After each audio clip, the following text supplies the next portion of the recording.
Ce matin, je pense que juste après que nous terminons ici, nous sommes partis, nous sommes quelque part d'autre, dans une autre église qui je pense, commence vers 2 heures, je pense. Ouais, 2 heures, alors on va les bénir. Et puis ma mission ici est terminée en France. Ça fait très longtemps que je suis ici, je pense 2 semaines déjà. Et voilà. Bon, nous allons ouvrir notre Bible dans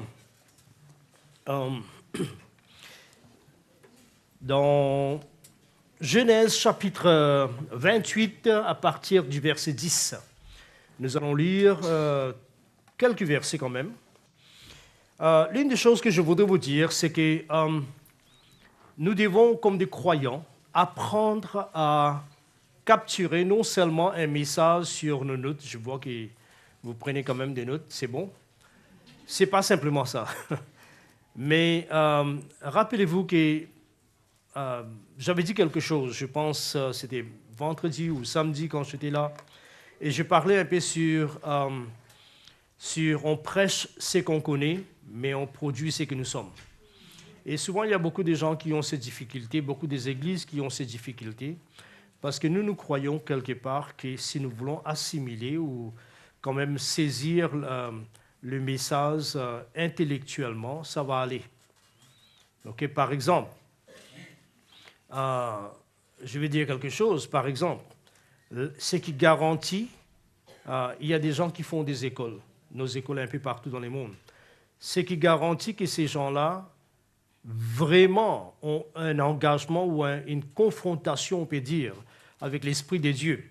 Ce n'est pas seulement le message, ce n'est pas seulement les notes, mais la grâce qui a produit ces notes.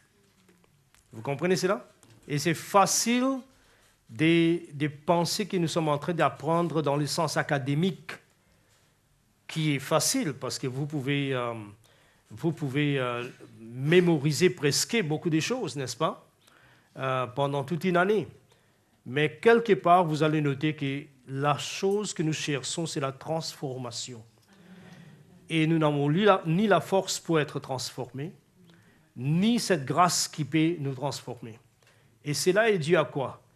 Cela est dû à notre manque de connexion. Par exemple, nous vivons dans un monde extraordinaire. Vous savez, autrefois, les enfants, je me souviens quand je partais en RDC, et on était en train de vivre là pour un temps, et je me souviens, il y avait un voisin, les enfants étaient assemblés, et puis il y avait une toute petite là, qui était, donc on les servait ensemble, donc tout le monde était assis autour de cette pas de table, mais de cette histoire-là, on mangeait.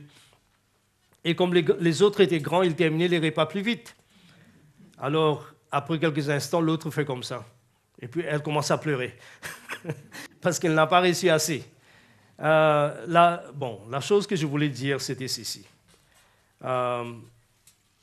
Pour eux, c'était une crise. Pour nous, dans le monde que nous sommes en train de vivre, les jeunes que nous avons aujourd'hui, c'est comme si on n'a pas de l'Internet pour 10 minutes. Ça, c'est une crise. Une crise sérieuse. Mais pour eux, c'était, on n'a pas mangé. Ça, c'est crise. Parce qu'on ne sait pas si demain nous allons manger. Je me souviens, nous étions en train, à ces temps-là, passer 6 ans de guerre civile. Et moi, j'ai décidé de rester dans les pays pendant ces guerres civiles. C'était vraiment compliqué. Des millions de personnes sont mortes. Vous ne saviez pas, peut-être? Qui sont des RDC ici? Voyons un peu. OK, vous êtes d'où ça? De Kinshasa. Okay. Kinshasa, c'est un endroit que je visite chaque année. Cette année, c'était 2 fois. Mais Lubumbashi, c'est l'endroit que j'ai habité.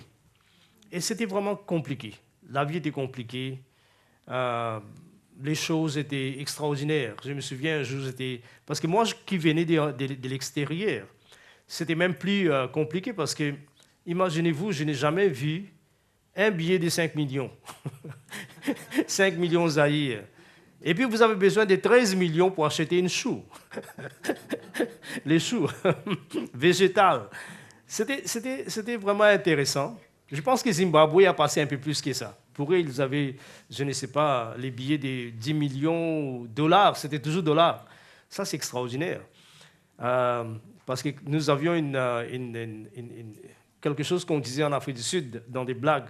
Quelqu'un dit, mais on va vous donner 1 million de dollars. Il dit, mais c'est dollars zimbabwe ou c'est dollars américains? Alors, bon, qu'est-ce que je suis en train de vous dire? Écoutez, les choses changent. Les choses viennent par définition. Aujourd'hui, nous avons des églises, et ce n'est pas une critique, mais je pense que le message de la réforme doit arriver dans toutes ces régions pour redéfinir un peu les choses. Parce que pour nous, aujourd'hui, comme moi et Cyril, nous étions en train de parler juste avant que je vienne ici, lui, il était à Gabon, j'étais à Jobourg, et j'avais eu une réunion avec Laurence et Cyril juste pour voir un peu si tout est d'après ce que moi je voulais accomplir ici. Okay? Nous avons parlé, et aussi il avait beaucoup d'informations à me donner et tout ça. Et nous étions en train de parler, et l'une des choses que nous avons... Bon, c'est comme si au milieu de notre conversation, nous nous sommes engagés à parler un peu sur l'onction. Parce que les sujets, la question était, est-ce qu'on a besoin de l'huile? Pour moi, personnellement, il y a 2 versets dans la Bible, dans le Nouveau Testament, qui nous parlent de l'huile. Jacques et aussi Marc. Dans le cas de Marc, c'était les disciples qui sont allés oindre d'huile et ils ont guéri les malades. Dans le cas de Jacques, il nous dit que s'il y a quelqu'un de la communauté, les contextes communauté, église locale, s'il y a quelqu'un qui est malade, qu'on appelle les anciens, ce sont les gens ordonnés dans une église qui ont la position de leadership et tout ça, qu'on les appelle et qu'ils prient pour la personne qui est malade avec l'onction d'huile. Mais aujourd'hui, c'est vraiment intéressant dans le monde que nous voyons, dans le monde chrétien, surtout charismatique. C'est vraiment sérieux avec l'utilisation de l'huile. Les gens deviennent trop riches avec cette histoire. Vous voyez, si vous ouvrez une petite magasin ici à Paris, ça c'est une initiative business. Alors vous pouvez prendre des notes, les businessers. Vous prenez un peu des photos, des vidéos, vous allez en Israël, prenez quelques gallons de l'huile et vous venez. Et c'est tout ce que vous avez à faire. Les restes, vous pouvez quand même trouver ça en Espagne ici ou quelque part. Vous voyez, et vous multipliez, vous dites, voilà, l'huile d'olive d'Israël. Tous les pasteurs seront là. Je vous dis, vous n'allez pas croire, parce que chaque semaine, il faut une bouteille de l'huile dans nos églises. Mais ce que nous ne comprenons pas, c'est que l'huile est symbolique à ce que nous appelons l'onction du Saint-Esprit. Pas le Saint-Esprit, mais l'onction du Saint-Esprit. Vous comprenez cela, c'est symbolique. Et d'ailleurs, le mot « oint » dans la Bible simplement signifie de frotter. Alors, on prenait l'huile, on frotte sur la tête de quelqu'un, il est oint. Okay? Surtout dans l'Ancien Testament, on avait les cornes des animaux vidées de l'intérieur, on remplissait de l'huile et on était en train de oindre les prophètes et tout ça. Mais c'est quelque chose vraiment qui est devenu... C'est comme si nous sommes en train de vivre une chrétienté. Tout doit être palpable. Et ça, ce sont les éléments qui donnent légitimité à l'Église. Je pense que c'était quelqu'un qui m'avait demandé, mais quel est le sujet de ce que je vais parler? Aujourd'hui, je voudrais vous parler un peu quels sont les éléments qui nous rendent légitimes. C'est-à-dire, écoutez, le monde vous voit. Le monde vous voit, vous vous rassemblez ici dans cet endroit, vous sortez, certaines personnes et vos voisins et les familles, ou la famille vous dit, ben, ça c'est un chrétien, n'est-ce pas? C'est un chrétien, très bien. Mais les choses que nous sommes en train de voir aujourd'hui, les tendances, c'est qu'il y a des éléments externes sur lesquels nous sommes en train de nous appuyer pour trouver notre authenticité. C'est-à-dire, si vraiment vous êtes un enfant de Dieu, voilà les choses qui confirment que vous êtes des enfants de Dieu. Mais en effet, nous avons des principes très, très importants, bibliques, par lesquels nous devons recevoir notre légitimité. Et c'est quoi légitimité? Je vais vous donner un exemple. Légitimité, ce n'est pas... Élie avait fait ça avec les prophètes de Baal sur la montagne, n'est-ce pas? Si je suis un prophète de Dieu, et puis une autre fois, il a dit, que tout le monde sache qui est l'Éternel, si l'Éternel est Dieu ou l'Éternel n'est pas Dieu. Tout cela a été partie de légitimité. Mais seulement, moi, je parle d'une vie dans lesquels vous existez et vous savez que Dieu est avec vous. Vous comprenez cela? Dans tout ce que vous êtes en train de faire. Vous n'avez pas besoin d'être un pasteur ou je ne sais pas quoi encore, tous les autres titres, mais simplement que le ciel vous reconnaît. Est-ce que vous comprenez cela? Si le ciel vous reconnaît, vous êtes légitime. Et si le ciel ne vous reconnaît pas, vous n'êtes pas légitime. Et si nous regardons, par exemple, il y a un exemple que j'ai déjà donné ici, je pense, longtemps, c'était les deux fils des Séva, hein? Voilà, les sacrificateurs, qui étaient en train de chasser des démons. Et la méthode qu'il utilisait, c'est écrit, il disait aux démons, il disait au nom de Jésus que Paul prêche. Donc, eux-mêmes n'avaient pas une relation avec Jésus, n'est-ce pas? C'est au nom de Jésus que Paul prêche. Nous vous conjurons, ou je ne sais pas quoi, sortez. Et je me souviens, vous connaissez cet écrit, là où un démon a dit, mais Paul, je connais, Jésus, je connais, mais vous êtes qui? Et rappelez-vous que ce n'est pas possible que dans les mondes spirituels, vous n'êtes pas connu, même vous êtes un païen. Moi, parce que les païens sont utilisés par les diables, par les démons, n'est-ce pas?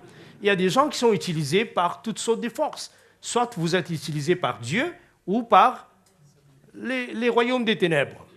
Alors, vous êtes connu, mais connu dans la façon que, est-ce que vous avez une position devant Dieu? Est-ce que Dieu vous connaît comme tel, comme c'est lui? Et comme Paul avait dit, le Seigneur connaît ceux qui lui appartiennent. Vous comprenez cela? Et c'est ce que nous voulons produire. Ça, c'est la qualité de l'Église que nous voulons produire. Nous voulons produire une Église que quand vous êtes dans un trouble, vous pouvez élever la voix et prier. Vous n'avez pas besoin d'un apôtre ou prophète qui vient. Et Dieu vous entend. Amen.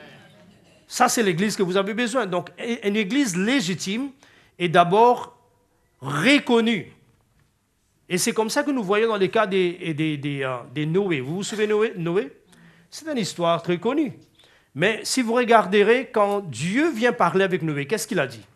Il a dit, Noé, j'ai vu que tu es un homme juste. Juste signifie, en anglais, c'est perpendicular, c'est-à-dire droite. Vous voyez, droite comme ça. C'est une façon de dire que sa vie était alignée avec les principes qui représentent la nature de Dieu. Vous comprenez cela? Sa vie était alignée. Alors cela signifie un homme juste. Et la chose intéressante dans cette verset, c'est que Dieu a dit, je t'ai trouvé juste, va bâtir l'arche. Mais ma question est, quel était le processus par lequel Dieu a identifié cet homme-là juste et non pas les autres? Alors, la question reste encore, combien de gens vivaient dans cette parase, dans cette région, comme c'était la seule région? C'était environ vers Irak. Tout le monde a commencé quelque part là-bas. Alors, comment est-ce qu'on était en train de vivre là-bas? Vous voyez, parce que c'est là qu'on a bâti, Éden se trouve quelque part là. C'est là qu'on a bâti Tour de Babel et tout ça. Donc, combien de gens y avait-il là? On peut dire 2 millions, pas beaucoup. Mais parmi des millions de gens, il y a un qui est devenu apparent, visible. Donc, sa vie est manifestée. Qu'est-ce que cela signifie? Que peu importe, c'est pourquoi je dis que parfois nous voulons minimiser la vie parce que nous sommes croyants. Mais rappelez-vous, croyants, non-croyants, pasteurs, non-pasteurs ne comptent pas. Ce qui compte, c'est si le monde spirituel vous reconnaît. C'est ce qu'il compte. Vous voyez? Et nous voulons bâtir des églises pareilles. Et la première chose, c'est que Dieu a vu Job. Il a dit, Job, tu es juste, n'est-ce pas? Il a vu Noé. Et ce qui est intéressant dans l'histoire de Noé, peut-être que vous n'avez pas noté, Dieu revient, mais écoutez, ça c'est vraiment intéressant, Dieu n'est pas pentecôtiste. Amen. Parce que s'il était pentecôtiste ou charismatique, il dit, Noé, bâtis l'arche, voilà la mesure, voilà les matériaux, voilà ce que tu dois faire. Et après 2 semaines, il vient, il prophétise, ainsi parle l'Éternel. Continue à bâtir, Noé, Dieu est avec toi. Dieu a disparu. Vous savez combien de temps? 120 ans. Il n'a rien dit. Vous voyez, ça c'est une autre sorte de chrétienté là. Vous voyez, parce qu'il lui dit, il lui donne tous les détails, comment bâtir cette arche. Très bien. Et puis il disparaît 120 ans. Aucune parole prophétique, rien. Aucune parole pour même encourager Noé. Noé, je suis toujours là. Toutes les paroles que je t'ai dit 60 ans de cela, c'est encore valide. On va continuer à bâtir. Rien. Intéressant. Mais Dieu réapparaît quand la chose était bâtie. Et qu'est-ce qu'il dit? Il réapparaît comme s'il n'a jamais été là. Vous voyez, il dit, Noé, je t'ai trouvé juste. Ah bon?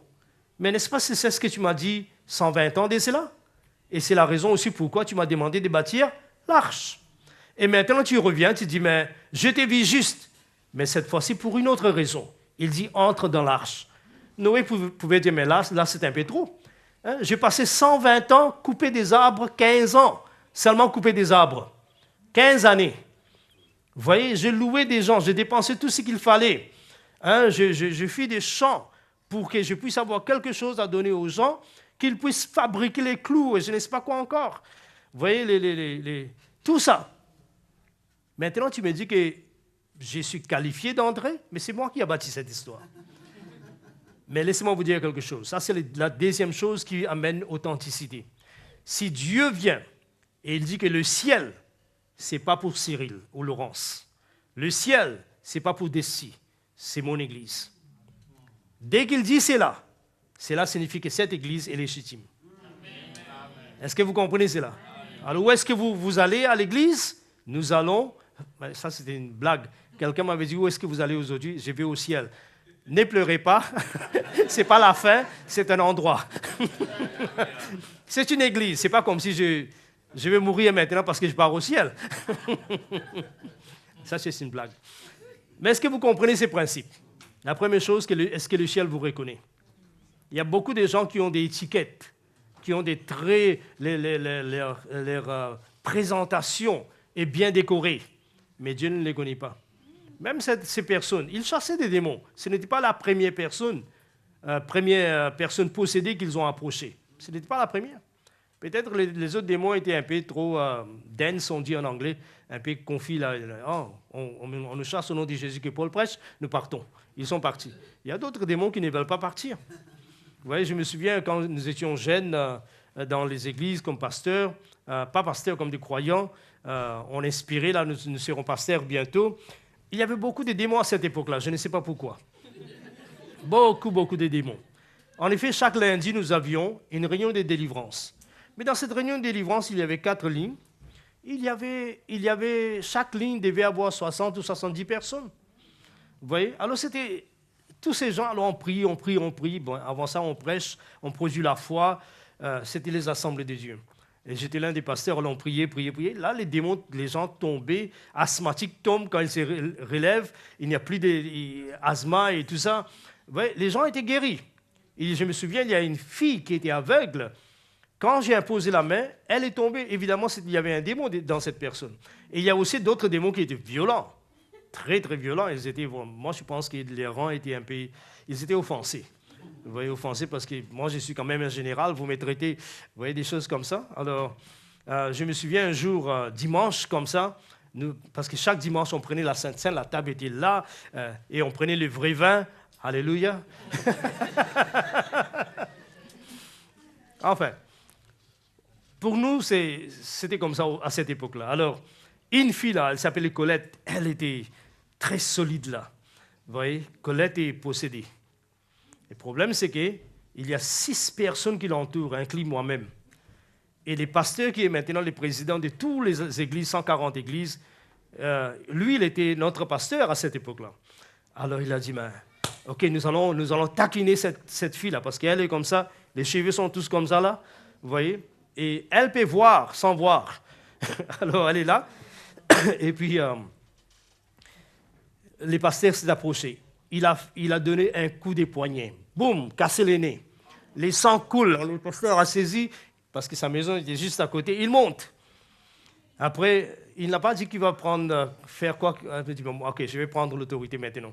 Alors, nous avons dit, écoutez, tous les frères là, nous allons sauter. Il a jeté par terre. C'est ce que nous avons fait. Alors chacun attrapait ça. Et je me souviens quelque part, les ongles là, a déchiré la peau ici. Et on a chassé ces démons. Elle était violente. Les démons étaient très violents. Alors, il y avait toutes sortes de démons. Alors, où est-ce que nous sommes partis? Avec les démons. Mais ce que je voulais dire, c'est que vous devez être connu dans les mondes spirituels. Ça, c'est un. Deuxièmement, vous devez être, malgré il y a 1 million, des millions de gens, Noé était connu. Et Noé était quelqu'un que Dieu peut confier une tâche, parce que c'était quelqu'un qui était juste. Et laissez-moi vous dire quelque chose. Aujourd'hui, on dit que si vous êtes dans l'espace, vous pouvez voir le mur de la Chine, ou certains monuments. On peut voir de la terre. On ne voit pas autre chose que ces... Je pense qu'il y a les gens qui rassemblent, il y a 4 millions de gens qui rassemblent pour prier en Inde, dans un endroit. On les voit de l'espace. Moi, je vois que ça, ce sont des choses naturelles. Mais en esprit aussi, nous devons être visibles. Dieu peut, disons, bouger tout le monde et nous voir. Nous sommes qui? C'est ainsi que nous voyons que Noé est arrivé à ces positions. Ce n'est pas de l'huile.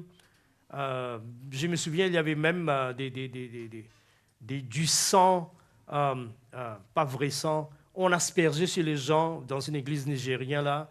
Vous voyez, parce que le sang vous protège. Non, le sang est fait pour vous sauver. Vous voyez, ce n'est pas une arme contre les diables. Est-ce que vous avez ça? Les armes que Paul parle dans Éphésiens, il n'y a pas le sang de Jésus là-bas. Vous avez noté ça? Jésus, les églises du Nouveau Testament n'ont jamais mentionné ça. La seule verset que nous utilisons, c'est Apocalypse. Vous voyez l'Apocalypse. Mais rappelez-vous que toutes ces choses-là, le sang a de grandes puissances, mais contre les péchés. Vous comprenez cela? Et indirectement contre les diables, parce que quand le péché est détruit, les diables perdent son pouvoir. Mais pas pour chasser des démons. Pour chasser des démons, vous avez besoin de l'autorité. Vous comprenez? L'autorité vient du nom de Jésus. Vous avez besoin de l'onction. L'onction vient de la puissance du Saint-Esprit. Vous comprenez cela? Tout cela est important. Alors aujourd'hui, je voudrais vous parler, dans une demi-heure qui me reste, un peu sur le principe qui fera de nous une église reconnue. OK? Ça va? On est ensemble? OK. Est-ce que je parle français là? Attention, parfois, je suis parti à anglophone. Hallelujah. How are you all doing this morning? You all fine? Là seulement ceux qui ont le Saint-Esprit vont comprendre. C'est par là que nous savons qui a le Saint-Esprit et qui n'a pas le Saint-Esprit. Alors, le diacre précieux qu'il est. OK, nous lisons Genèse 28, le verset 10. Il nous dit, Jacob... Oh, sorry. Oui, c'était français alors. Excuse-moi, ma Bible est en anglais ici, alors je vais changer ça. OK. Jacob partit de Beersheba et s'en alla à Charan. Il arriva dans un lieu où il passa la nuit, car le soleil était couché. Il y prit une pierre dont il fit son chevet et se coucha dans ces lieux. Verset 12. Il eut un songe, et voici une échelle appuyée sur la terre et son sommet touché au ciel. Voici les gens monter et descendaient par cette échelle. Verset 13. Et voici l'Éternel s'est tenu au-dessus d'elle, et il dit, je suis l'Éternel, le Dieu d'Abraham, le Dieu d'Isaac, et bon, il deviendra le Dieu de Jacob. La terre sur laquelle tu es couché, je la donnerai à toi et à ta descendance. Le verset 14. Ta postérité sera comme la poussière de la terre, et tu t'étendras à l'Occident et à l'Orient, et au septentrion, et au midi, et toutes les familles de la terre seront bénies en toi et en ta postérité. Verset 15, voici, je suis avec toi, je te garderai partout où tu iras, je te ramènerai dans ces pays, car je ne t'abandonnerai point, que je n'ai exécuté ce que je t'ai dit, ou la promesse que je viens de te faire. Verset 16, Jacob s'éveilla de son sommeil et il dit, « Certainement l'Éternel est en ces lieux, et moi je ne savais pas. » Il eut peur et il dit, « Que ces lieux est redoutable. C'est ici la maison de l'Éternel. » Notez bien, c'est la maison de l'Éternel. C'est ici la porte des cieux. Et Jacob se leva de bon matin et il prit la pierre dont il avait fait son chevet. Il la dressa pour monument et il versa de l'huile sur son sommet. C'est d'où est née l'idée ou la notion de Messie. Vous comprenez cela? Messie, la pierre angulaire qui est oint. Vous voyez ça? C'est intéressant, ça c'est un chapitre extraordinaire. Verset 19. Il donna à ces lieux le nom de quoi? Bethel. Beth signifie en hébreu maison ou famille. Les mots EL, c'est une raccourci ou singulier des Elohim. Elohim, c'est pluriel. C'est intéressant. Et ce n'est pas une langue hébreu, c'est chaldéen. On peut dire l'ancien irakien. Vous comprenez cela? OK. Alors, dans ces versets, il le dit, il donna les noms, c'est ici la porte du ciel. Je suis en train de voir où est-ce que je l'ai. C'est verset 19, je pense. Il donna ces lieux le nom de Bethel, mais la ville s'appelait auparavant Luz. Jacob fit un vœu et dit, « Si Dieu est avec moi et me garde pendant ces voyages que je fais, s'il me donne du pain à manger, des habits pour me vêtir, verset 21, si je retourne en paix à la maison de mon père, alors l'Éternel sera mon Dieu. Cette pierre que j'ai dressée pour monument sera la maison de Dieu, et je te donnerai la dîme de tout ce que tu me donneras. » Amen.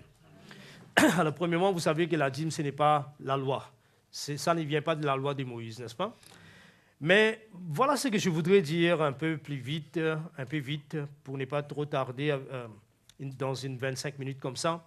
La première chose que nous devons comprendre dans ces versets, c'est que la notion de l'Église ou la maison de Dieu est pleinement, on peut dire, pleinement examinée, présentée dans ces versets.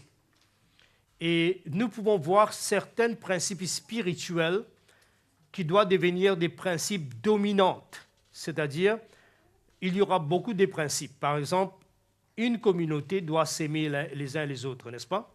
Quand vous arrivez ici, c'est une famille spirituelle. Vous devez sentir la protection. Vous devez sentir spirituel. Vous devez sentir aussi l'amour des uns des autres, l'unité et tout autre chose. Ce sont des valeurs, n'est-ce pas? Mais il y a d'autres principes qui sont dominants. C'est-à-dire, ce sont des principes sans lesquels on ne peut pas être une église. D'accord? OK, la première chose que nous voyons, c'est la réalisation. Il y a quelque chose que je disais concernant Noé. Et dans la deuxième fois que Dieu avait apparu à Noé, qu'est-ce qu'il avait dit? Entre, car je te vis que tu es un homme juste, n'est-ce pas? Qu'est-ce que cela signifie? Et j'avais bien dit cela, que si Dieu vient aujourd'hui, il regarde cette église, ce groupe de gens qui sont là, pas les bâtiments, et il dit, ça c'est mon peuple. Vous avez très bien fait. Vous comprenez cela?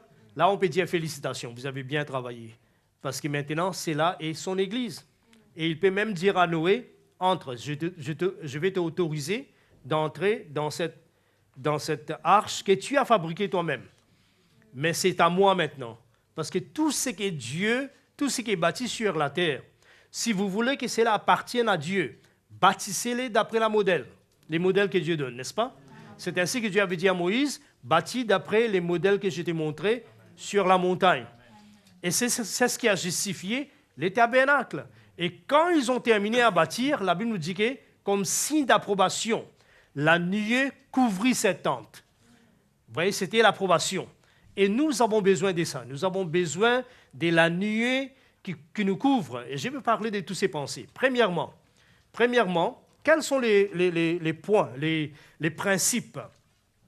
Premièrement, quand Jacob était... Bon, il faisait ses songes.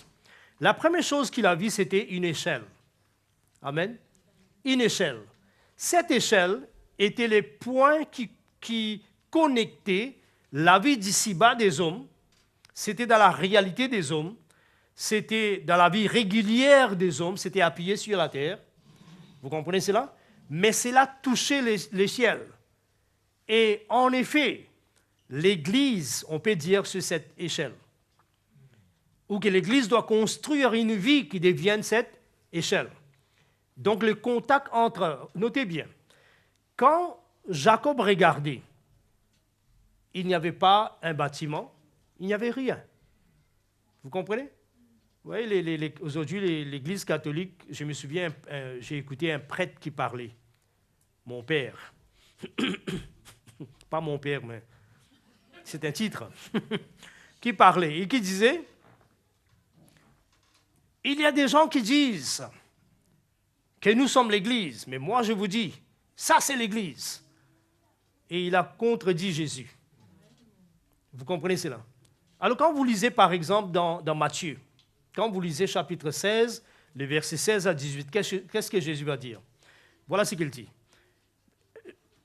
Pierre avait eu cette révélation, que toi tu es le Fils de Dieu. Et puis Jésus dit, il dit que tu es Pierre. Les mots là-bas c'est Pétros. Pétros signifie quoi? Un caillou. OK? Il dit tu es Pétros, mais sur cette pierre, les mots pierre là-bas c'est Pétra, qui signifie quelque chose de très large et grand. Je bâtirai mon église. OK? Donc ce n'est pas les choses externes qui font l'église. Alors c'est important de voir, alors qu'est-ce qui fait l'église? La première chose, l'église c'est un endroit de connexion entre le ciel et la terre. Et moi je vous dis franchement, ces anges qui montent et qui descendent, il y a un but, ce n'est pas l'exercice du matin qu'ils sont en train de faire. Est-ce que vous croyez que c'était l'exercice du matin? Ils montent à vitesse, les autres descendent à vitesse, et ils continuent à faire ça? Non. C'était des échanges entre la terre et le ciel. C'est comme ça qu'un beau jour, quelqu'un se réveille et il ressent comme s'il est appelé. C'est comme ça que la Bible nous dit concernant Moïse. Il lui vint aux pensées au cœur d'aller visiter ses frères. D'où vient cette pensée? Comme je disais, bon, ce n'est pas ici, mais dans une autre réunion là, qu'il y a deux sources pour toutes choses. Il y a la source qui est Dieu. La Bible nous dit que ce qui est né de la chair, qu'est-ce qu'il est? Est chair. Mais ce qui est né de l'esprit est esprit. Il y a deux mondes. La chair représente les naturels, la nature chutée, mais aussi les naturels. Les mondes diaboliques. Tout cela est dedans. Mais l'esprit, ça c'est un autre monde. Vous comprenez? Alors, la chose intéressante dans ce verset, c'est que cette échelle, si nous pouvons bâtir une vie, là où les anges peuvent monter et descendre, et Jésus a bien montré cela. Un jour, il a dit ceci, il a dit, vous savez, faites attention, la façon que vous traitez l'un de mes petits, mes disciples. Il a dit, parce que leur ange, c'est là que beaucoup de gens pensent que chacun de nous, nous avons un ange. Peut-être non, oui, peut-être non, moi je n'ai pas de problème avec ça. OK? Moi je ne crois pas tellement, mais je pense qu'il y a des gens qui croient. Vous voyez, moi je crois qu'il y a plein d'anges qui me servent. Mais peut-être pas un ange spécifique qui a un nom vraiment qu'on n'a jamais vu dans la Bible. Vous voyez, comme les adventistes, non? Quel était cet ange qui a apparu? J'ai oublié le nom de cet ange. Mais oui, Mormon. Cet ange qui a... Joseph Smith. Un nom étrange qui n'a jamais été dans la Bible. Oubliez ça. C'est inventé. Mais qu'est-ce que je suis en train de vous dire? Jésus a dit que ces gens regardent la face de mon Père. Et ce qu'il n'a pas complété, c'est qu'ils regardent comme ça, ils voient que nous sommes en train d'être maltraités ou persécutés, et ils regardent la face du Père. Pourquoi? Dès que le Père va signaler, OK, ça va aller. Et il court. Et vous êtes sauvés. Vous comprenez cela? Il court et vous êtes délivrés. Donc, et il passe par cette échelle. Il y a un système. Excuse-moi. Il y a un chemin. Il y a un moyen. Et ces moyens, c'est l'Église. Amen. La qualité de notre vie permet que les mondes spirituels puissent interagir avec les mondes. C'est pourquoi nous devons bâtir l'Église. L'église, on peut avoir 500 personnes, mais l'église n'est pas bâtie. On peut avoir 10 000 personnes et l'église n'est pas bâtie. On peut avoir 5 personnes et l'église est bâtie. Parce que l'église commence par combien de gens? Là où 2 ou 3 sont rassemblés. Vous comprenez cela? 2 personnes. C'est plus qu'une personne. Vous voyez, c'est comme ça. Donc, l'église, une église bâtie. Souvent, je dis que Abraham et les enfants d'Israël vers Gilgal, il avait 2 positions. J'avais parlé de ça. Soit nous sommes Haï ou nous sommes Bethel. Bethel qui signifie une maison déjà construite, là où Dieu peut demeurer, mais Haï, c'est seulement un grand morceau de pierre. Mais Dieu ne peut pas habiter dans cette histoire. Il y a beaucoup de gens qui sont comme ça. Ils conduisent des ministères de délivrance, et des ceci, et des cela. Et matin au soir, il n'y a que des prophéties et des délivrances. Le problème, c'est quoi? Ça, c'est tout un tas de pierres. Il y a des pierres impressionnantes, mais ce sont des pierres. Vous ne pouvez pas habiter, vous abriter quand il y a une tempête ou je ne sais pas quoi. Rien. Et Dieu, certainement, ne demeure pas là. Alors, pour que Dieu demeure, nous avons besoin de construire nos vies d'une façon qu'il y ait un accès du ciel. La première chose, nous avons des pères spirituels. Moi-même, je suis un père à beaucoup de gens. Mais rappelez-vous que notre authenticité, c'est quand nous avons bâti quelque chose qui ressemble à un point de contact avec les ciels. Là, vraiment, nous sommes en train d'être bâtis. Amen. Très, très important. Ça, c'est numéro 1. Numéro 2, qu'est-ce qu'il y a encore dans cette vision ou songe de Jacob? La Bible nous dit que quand Dieu apparut, il a vu Dieu était au-dessus de cette échelle. Et Dieu disait, la première chose que Dieu a dit, « Je suis les dieux d'Abraham. Je suis les dieux d'Isaac. » La chose intéressante, il arrête là parce qu'il parlait avec Jacob. Qu'est-ce qu'il voulait dire? Écoutez, ton père Abraham a vécu dans une alliance avec moi. Il y avait un contrat spirituel. J'étais son couverture. Ton grand-père, ton père a vécu dans ce même environnement. Est-ce que toi, tu vas aussi vivre dans cette alliance? Et la Bible nous dit, quand Dieu est apparu à Moïse, à la buisson ardente, qu'est-ce qu'il a dit? Je suis le Dieu d'Abraham, d'Isaac et Jacob. Intéressant, n'est-ce pas? Parce que là, il était déjà devenu le Dieu de Jacob. C'est-à-dire la dimension de la révélation de Dieu au travers de la vie journalière, quotidienne de Jacob deviendrait le Dieu de Jacob. Est-ce que vous comprenez cela? Il y a quelque chose que je voudrais laisser sur la terre avant de partir. C'est Dieu que j'ai connu avec ma vie, avec les obstacles, les délivrances, les difficultés, toutes les oppositions, tout ce que j'ai vécu dans ma vie. C'est ça ce que je peux laisser pour les autres. Vous savez que ce qu'Abraham a découvert, nous sommes en train de jouir aujourd'hui. En effet, notre salut est bâti sur ce système. Il a découvert quoi? La foi. Il a découvert la foi. Et aujourd'hui, les justes vivra par la foi. Est-ce que vous comprenez cela? C'est-à-dire que quand il a découvert la foi, la loi, c'était simplement quelque chose qu'on avait mis là pour un temps. On devait répartir à ce qu'Abraham a découvert. Okay? On devrait répartir. Et c'était quel système? Ce n'est pas par nos œuvres que nous sommes justifiés, mais c'est en croyant dans les sacrifices que Jésus a fait sur la croix. C'est par cet acte de rédemption que nous sommes sauvés. Et après que nous sommes sauvés, on peut produire des bons fruits, beaucoup de bonnes œuvres, n'est-ce pas?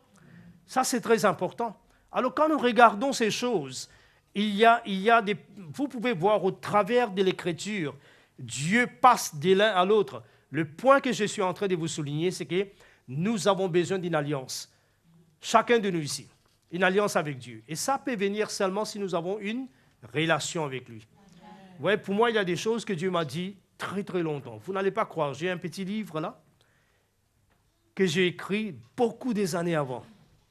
Et la date est dedans, l'heure est dedans. Quand je regarde ça, je dis, mais ça, c'est extraordinaire. Et je regarde ce que Dieu m'avait dit. Il y a des choses qui me conduisent aujourd'hui. C'était suite à ce que Dieu avait dit 15 ans d'essai là. C'était vraiment intéressant. Et ça, c'est mon alliance avec Dieu. Quoique l'Église en général a une alliance avec Dieu. Pas toutes les églises, mais les églises qui sont authentiques, okay? Qui ont les sceaux des dieux. Mais à part de ça, les individus dans l'Église, vous devez avoir une relation, une alliance. Il y a des choses que Dieu vous a dit. Vous voyez, parfois, peut-être comme Rostand disait souvent, deux ou trois fois il a dit ça, quand quelqu'un prophétise sur une personne, il y a des choses que Dieu dit dedans qui n'est pas seulement pour lui, mais qui est pour vous. Et si l'Esprit de Dieu vient, il dit, ben, bon, ça a été donné pour cette salle, mais cette partie-là, c'est pour toi ça. Vous devez la saisir, écrire. Vous voyez, tout dépendra de votre foi. Alors, deuxième chose, c'est l'alliance. Nous devons vivre avec l'alliance. Et l'alliance demande quoi? L'obéissance. La clé de l'alliance, c'est l'obéissance. Si tu obéis ma voix, tu n'as pas besoin de prier. Je vais te bénir ton champ, tes enfants. Allez, lisez. Deutéronome 28. Alors, nous pouvons faire de grandes choses dans ce monde simplement parce que nous avons une alliance avec Dieu. D'accord? Tant qu'on est fidèle, ça va. Troisième. C'est là que Dieu dit à Jacob, quand il était debout au-dessus de cette échelle. Il dit, la terre là où tu es, je vais te donner toi et à ta descendance. Vous voyez? Et rappelez-vous que chaque croyant, quand vous venez dans une église, vous avez un héritage spirituel. Imaginez l'héritage comme étant un champ. Disons, vous avez un père spirituel. C'est pourquoi un père spirituel vous donne un champ. Okay? Tout un champ, peut-être 100 hectares. Il y a un morceau là que vous allez cultiver. Vous allez travailler. Vous allez transpirer. Vous comprenez cela? On appelle ça vos fruits. Et c'est celle que vous allez présenter devant Dieu un jour pour recevoir votre récompense. Est-ce que vous comprenez cela? On ne produit pas là quelque part en désordre, mais il y a un système de la famille dans lequel les pères, il a le terrain, il a la terre, et ça a été donné à lui certainement, mais pas pour lui. Paul dit que la grâce m'a été donnée pour vous. Éphésiens 3, n'est-ce pas? Donc tous les peuples, vous tous qui êtes là, il y a quelque chose qui constitue votre héritage. Là où vous allez travailler, vous allez faire la volonté de Dieu. Vous allez faire vous allez donner plaisir à Dieu quand il vous regarde. Il dit, mais il travaille bien, il fait bien. Ça, c'est l'endroit là où vous allez fonctionner. Et c'est là que aussi vous allez recevoir votre récompense. On appelle ça l'héritage. Et Dieu a toujours fait ça. Il a dit à Abraham, bon, viens Abraham. Toi, Abraham, c'était le visionnaire d'Israël. Moïse était le libérateur d'Israël, n'est-ce pas? Il a libéré Israël de l'Égypte. Mais Abraham était le visionnaire. Et qu'est-ce qui s'est passé? La Bible nous dit, Dieu lui a dit dans le chapitre 13 dans Genèse, il a dit, Abraham, marche le nord, vers le nord, le sud, l'est et l'ouest. Tout ce que tes yeux verront, vision, tout ce que tes yeux verront, je te la donne à toi et à ta descendance. Donc Moïse n'a pas besoin d'inventer une vision. Cela est donné par Abraham. Et c'est là que cette terre est devenue, aujourd'hui, bon, il y a tous ces problèmes qu'il y a, palestiniens, ceci, cela, mais on ne peut jamais avoir un monde là où les Juifs n'ont pas un morceau de terrain. Vous comprenez cela? Là, je ne suis pas en train de vous parler qui est mal, qui est bon. Ça, ce n'est pas le but de ce que je suis en train de dire, mais parce que cela a été donné. Une fois pour tout, et c'était biologique, c'était naturel, un terre, naturel. Alors, c'est important que nous comprenions cela, parce que dans le côté spirituel, la Bible nous dit que nous sommes des co-héritiers de Christ. Nous avons un héritage.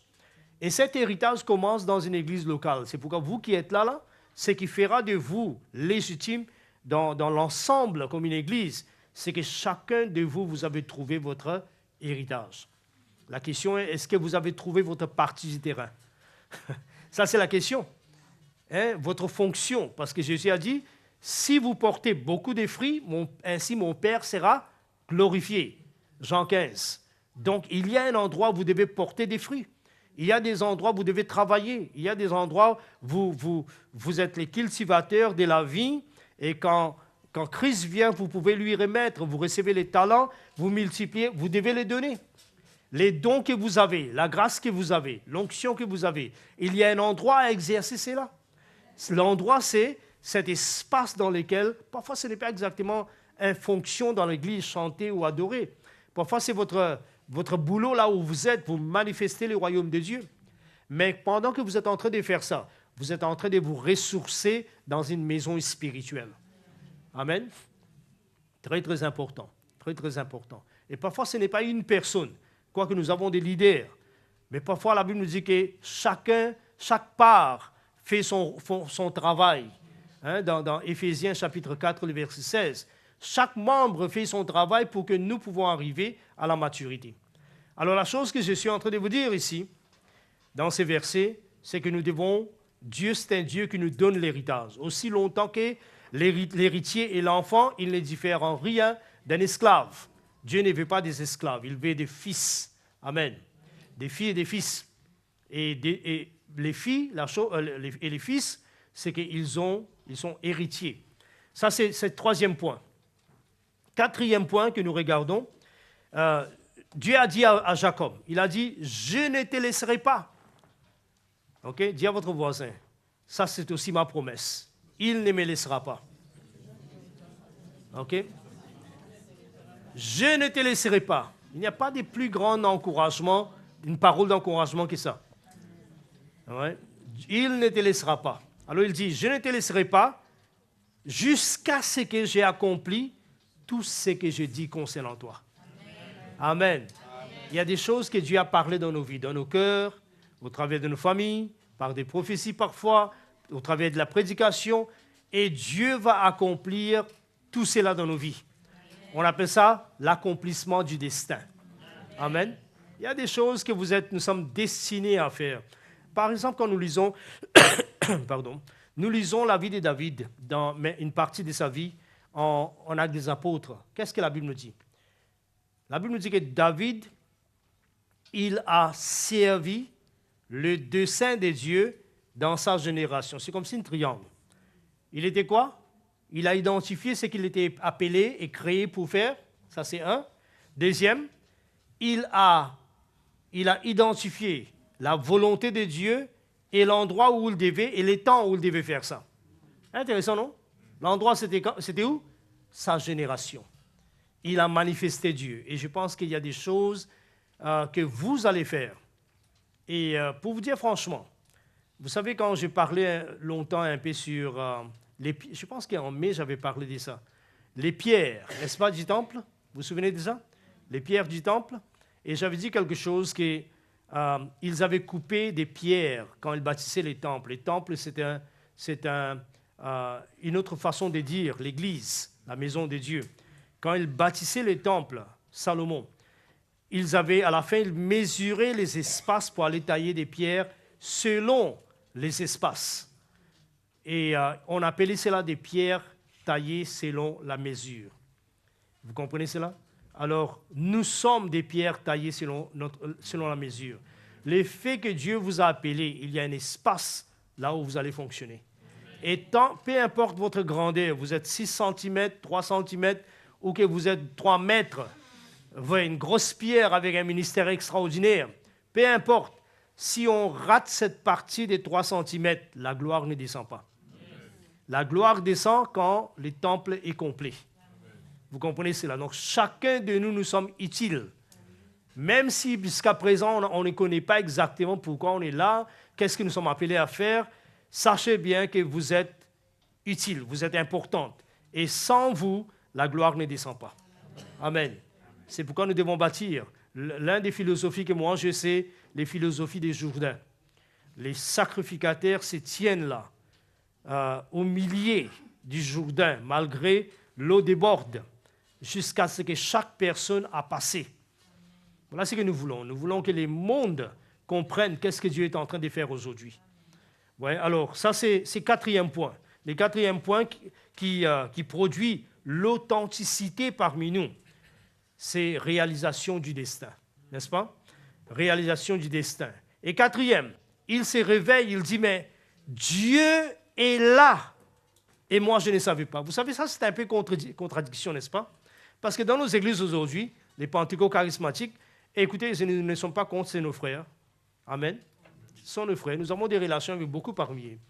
Mais la chose intéressante que je vois, c'est que souvent, nous avons identifié la présence de Dieu comme une manifestation externe. Alors si on a des frissons là, larmes coulent, la musique a vraiment fait que tout le monde pleure, là, la présence de Dieu était là. Dans le cas de Jacob, la présence de Dieu était là, il ne savait même pas. Alors ça, c'est complètement différent de toutes les définitions de la présence de Dieu que nous avons, n'est-ce pas? Parce que pour nous, c'est quand la présence de Dieu, là, vous allez...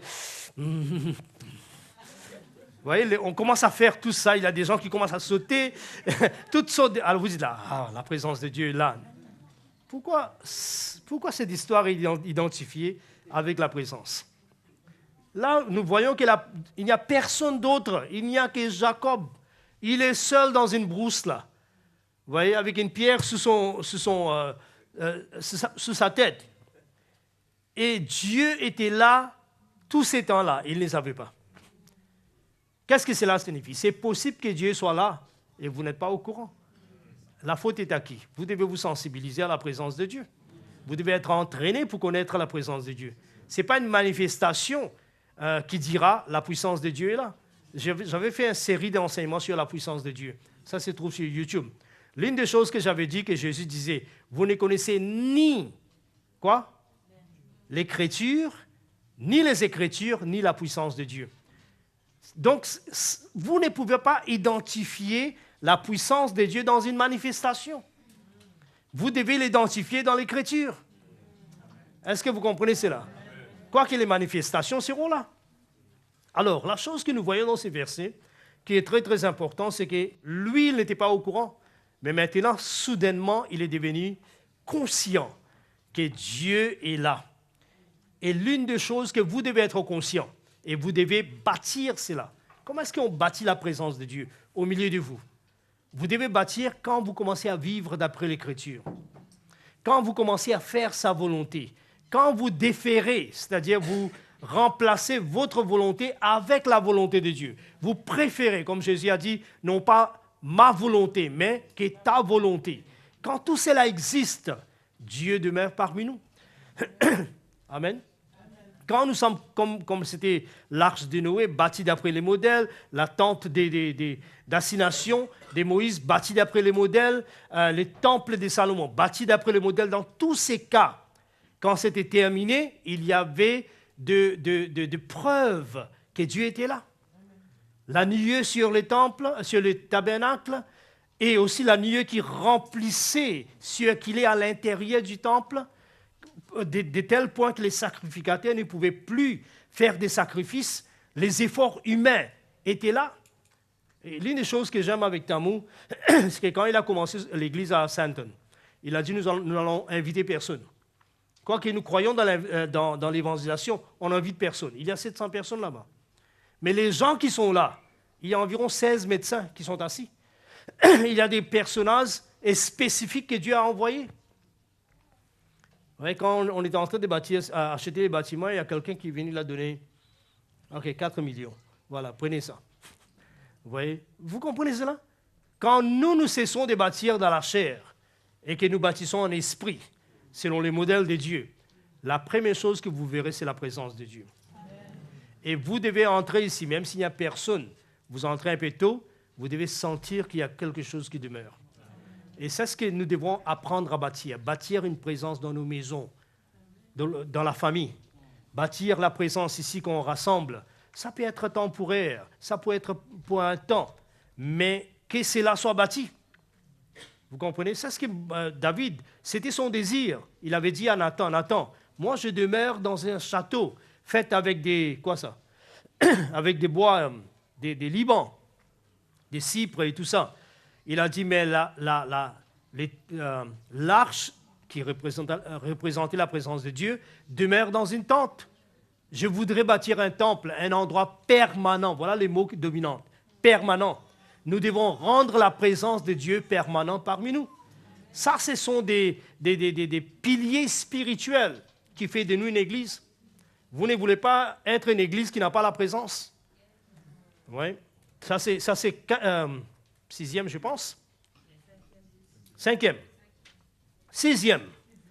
Je termine en vous donnant une, disons, ou deux. Pensez encore. Ça, ce sont les principes qui font de nous quoi? L'église de Jésus. Et il vient chercher son église. Amen. Si ces choses sont là, vous êtes sécurisés.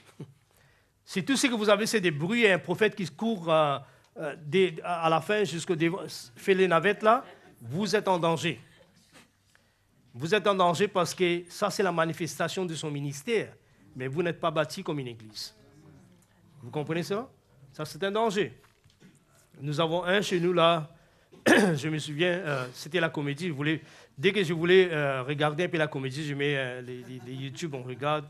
Alors, pendant qu'il était en train de donner des révélations, tous les cultes, c'est révélations. Révélations concernant où est ton mari. Non, ton mari n'est pas là. Ton mari, en effet, est sorti avec une autre femme. C'est ci, c'est là. OK, il est en train de faire tout ça. Et puis, il y a une femme qui fait les commentaires. C'est comme si elle a un commentaire biblique. Elle fait commentaire. Voilà, les gens ne croyaient pas dans les prophètes. Et parfois, le volume du prophète diminue. Son volume augmente. Elle dit, regardez, ça, c'est le vrai prophète. C'est comme si, après tous ces signes ou des miracles, on n'est pas sûr. Vous voyez? Alors, on fait ça, matin au soir. Vous voyez? Et je me souviens, un jour, j'étais invité dans une église. Et je vous dis, l'homme de Dieu était puissant dans cette église. Puissant. On avait 5000 personnes dans la croisade. Ils sautaient, ils criaient. Mais moi, j'étais venu pour parler aux leaders. Il y avait des grands nombres. Il y avait plus de 1800 leaders là-bas. Je parlais. Dimanche, il m'a dit de prêcher dans son église. J'ai prêché dans son église. Et je vous dis, quand j'ai regardé l'état spirituel des gens là-bas, que Dieu nous aide. Avec tous ces grands ministères, les peuples, ils sont là, des spectateurs, ils ne grandissent pas. Et les problèmes que moi j'ai, pour moi, les problèmes, c'est quoi? Est-ce que c'est une église authentique? Ou est-ce qu'il y a une ou des principes qui est authentique, mais les restes, les gens sont misérables? Alors, finalement, je termine par là. Finalement, Jacob a dit que cet endroit est redoutable. Vous savez ça? Ça, c'est intéressant. Il y a des églises, on fait n'importe quoi. Personne ne sait même si vous avez fait quelque chose de mauvais. Vous voyez? Il y a des gens qui sont assis, ils ont 3 dames, 4 dames, 5 ou 6 dames, on ne sait pas. Bon, ouais. Ils sont assis, il n'y a pas de problème. La première chose que moi j'ai rencontrée, les obstacles que j'ai rencontrés quand je suis entré en RDC, c'est qu'il y avait cette église qui était très bien. Il y avait 57 églises apparemment, que je n'ai pas eu l'occasion de visiter, qui m'avaient appelé pour établir une école biblique. Et c'était longtemps. Alors pour moi, c'était établir une école biblique. J'avais établi 3, mais c'était quelque part, la relation n'a pas bien marché parce que les personnes qui étaient là, comme ils avaient un peu de finances, un peu de l'argent, ils avaient aussi leur niveau de tolérance. Vous comprenez cela? Alors l'homme, il termine, enfin je ne vais pas parler de ça, c'est un peu trop mauvais, mais moi j'ai dit non, vous ne pouvez pas faire ça. Entrez chez vous, asseyez-vous avec votre femme, et même il y avait un pasteur qui avait 4 femmes, et qui avait 18 enfants, au point qu'ils ne savaient pas les noms de leurs enfants.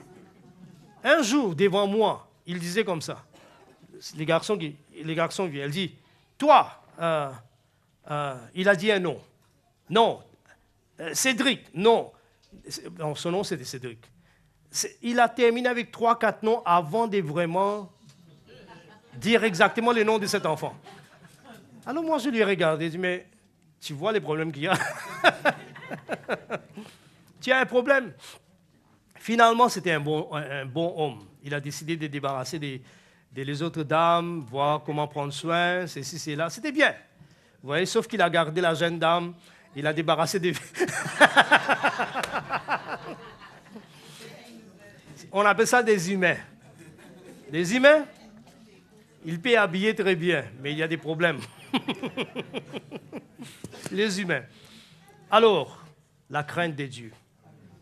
La crainte de Dieu, le respect pour Dieu. La crainte, c'est pas... La crainte de Dieu, vous le verrez au travers de la Bible. Mais ce n'est pas cette crainte qui vous fait trembler comme s'il y a un mauvais air à passer. Vous comprenez le terme mauvais air? Un démon à passer. Ce n'est pas la même chose. Vous avez des frissons, il y a quelque chose de mal ici, là, quelque chose de démoniaque. Non. Ce n'est pas ça. Ce n'est pas cette crainte. Mais cet respect profond qui vous empêche à faire certaines choses que tout le monde fait. Est-ce que vous comprenez cela? Vous commencez, par habitude, vous commencez à calomnier, et puis boum, non, attends, tu me regardes. Vous arrêtez. Vous comprenez cela? Vous avez cette difficulté avec ses frères, ou, excuse-moi, ses sœurs. Et dès que vous voulez dire quelque chose, vous arrêtez, non. Et la personne vous demande, mais vous voulez dire? Non, non, ne vous inquiétez pas. Vous voyez, la crainte de Dieu, c'est un déterrant. Déterrant, c'est comme si quelque chose qui crée un empêchement contre les mal. Vous comprenez ça? Ça, c'est très, très important. Vous voyez, si vous n'avez pas la crainte de Dieu, vous voyez, vous savez la définition de l'intégrité? L'intégrité signifie « je suis ce que je suis, peu importe où je suis ou avec qui je suis ». Est-ce que vous comprenez cela? Je suis ce que je suis, je reste la même personne. Intégrité, c'est d'où vient le mot intégral, d'être un, on ne change pas. Vous voyez, on ne change pas parce que l'atmosphère est différente ici. On est ce qu'on est, peu importe là où nous sommes ou avec qui nous sommes. On ne change jamais. Et ce que nous sommes, c'est que Dieu nous a fait, c'est que nous sommes créés. Alors, la dernière chose, c'est quoi? La crainte de Dieu. C'est par la crainte de Dieu que Joseph a échappé la femme de Potiphar, n'est-ce pas? Qu'est-ce qu'il a dit? Il a dit, comment est-ce que je peux faire une telle méchanceté devant mon Dieu? Comment est-ce que je peux faire ça? Vous voyez, et quand vous perdez ça dans l'Église, c'est pourquoi l'Église doit avoir de l'ordre. Par exemple, si quelqu'un commence à avoir des enfants en dehors des mariages, les leaders, maintenant, il est là pour s'asseoir avec eux et commencer à soulever ces problèmes. Terminer en mariage, vous comprenez cela? À créer, rassurer que cette famille endure. Parce que Dieu nous a donné la vie. Dieu a donné la vie à ses enfants. Honorer cette vie, tout c'est là. Et si on ne fait pas, on laisse les gens comme ça. Faire n'importe quoi, ça devient un problème. Vous voyez, si la crainte de Dieu part, c'est un peu comme les veaux d'or. Vous vous souvenez des veaux d'or? On a mis les veaux d'or là, et puis les gens dépouillés de leurs vêtements, dansaient autour, engagés dans des actions sexuelles. Tout c'est là parce que quelque part, ils ont perdu le sens de la présence de Dieu. Amen. Alors voilà je pense que je vous ai donné 7, n'est-ce pas? Les numéros parfaits. 7, je pense, 6, je pense.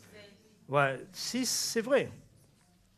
L'Église est un endroit de transaction, un endroit de réaffirmation de l'alliance, de l'héritage, la promesse de l'héritage, réalisation du destin, présence de Dieu, demeure, la crainte du Seigneur. Et finalement, c'est que l'Église doit être fondée sur la nature de Christ. Vous voyez, c'est là que Jacob a pris la pierre. Il a versé d'huile. Et il a dit, c'est ici la présence de Dieu. Toi, tu deviens, comme j'avais parlé, je pense, j'avais parlé de celui-là, l'homme qui portait la cruche d'eau, n'est-ce pas? Vous voyez, et il est entré dans une maison. Maison, c'est famille. Et là-haut, cette partie là-haut, la couverture, était donnée à Jésus. Amen. Jésus doit être le Seigneur. Vous voyez, Jésus doit être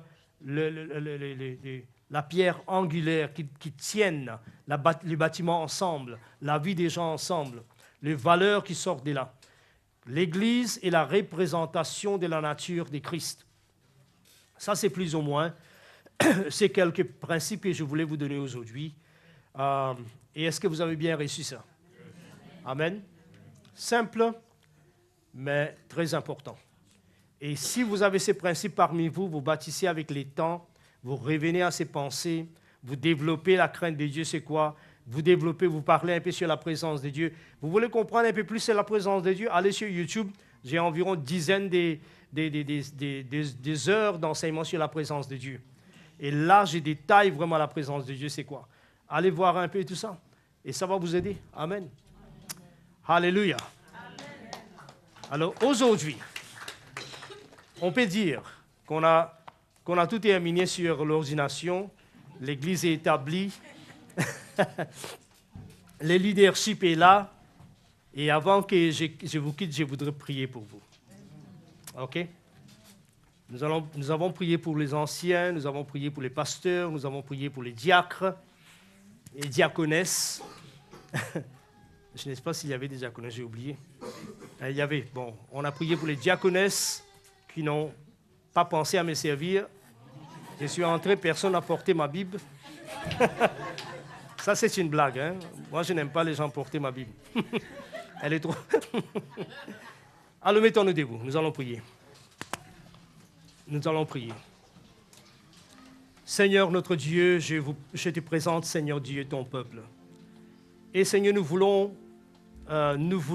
nous avons présentement mis les derniers clous dans cette porte, dans cette église. Les dernières actions qui est demandée par toi, Seigneur. Comment être légitime? Comment être vu du monde de l'esprit? Comment tu peux prendre la chose que nous faisons, que nous bâtissons, et dire que ça, c'est mon église. C'est mon arche, c'est mon église. Je te demande, Seigneur Dieu, que tu puisses étendre ta main dans la vie de chaque personne qui est hors de ces 2 semaines que nous venons de passer. Qu'il y ait une vie qui coule maintenant dans les croyants, même ceux qui sont à l'extrémité, qui viennent de temps en temps. Je demande qu'il y ait quelque chose qui coule dans leur vie et que leur vie puisse expérimenter la différence, Seigneur, parce que nous avons mis les choses en place. C'est comme si, au temps de Salomon, on a tout construit. On a préparé les animaux pour les sacrifices et la gloire entre. Je demande que ta grâce soit dans la vie de chaque personne, que tu puisses bénir le leadership que nous avons établi, mais aussi chaque personne qui est... Parce que nous croyons que chaque personne est importante et que chaque personne a une destinée et que nous avons besoin d'accomplir certaines choses. Nous sommes ces pierres, petits ou grands. Quand nous entrons dans notre espace, dans ces temples, la gloire descend. Ainsi, je demande que tu puisses bénir chaque personne. Bénir chaque personne. Je ressens dans mon esprit que certaines parmi vous, c'est comme si, pour la première fois, vous êtes entrés dans une église. Il y aura une nouvelle dimension qui est déjà libérée. Vous verrez une bénédiction couvrir vos vies, même dans les boulots, même dans les entreprises. Un surplus. Parce que vous êtes maintenant parti de quelque chose reconnu. La Bible nous dit que Paul et Barnabas partaient des églises en église. Et Paul avait dit à Barnabas, allons confirmer les églises. L'une des choses que la grâce apostolique fait, il met les sceaux de Dieu dans une église. Et désormais, cette église est à Dieu. Et le leadership sert Dieu sous son autorité, avec l'autorité que Dieu lui donne. Ainsi, je demande que tu puisses bénir, Seigneur. Je sens comme s'il y a un son présentement. Quand vous êtes en train de visser quelque chose et que ça entre exactement là où elle doit entrer, il y a un son. J'entends ces sons en esprit. Et ça va faire voir dans nos vies, dans nos familles. Et je vous dirais, même il y a des gens qui ont des disputes et des difficultés, des amertumes dans leur foyer, vous serez guéris. Vous serez guéris. Il y a des enfants qui commencent à prendre une tendance rebelle. Dieu va les amener à marcher avec Dieu encore. Il y aura peu des efforts, mais plus de production. Parce que Dieu est en train de toucher cette église. Alors saisissez ces pensées. Père Saint, je te remercie, ô Dieu vivant. Je te glorifie, je te remercie de la façon que tu nous as servi et des sceaux apostoliques que tu as mis dans cette église et aussi la relation que tu as créée. Et nous te bénissons, Seigneur. Nous te glorifions au nom de Jésus. Amen. Amen.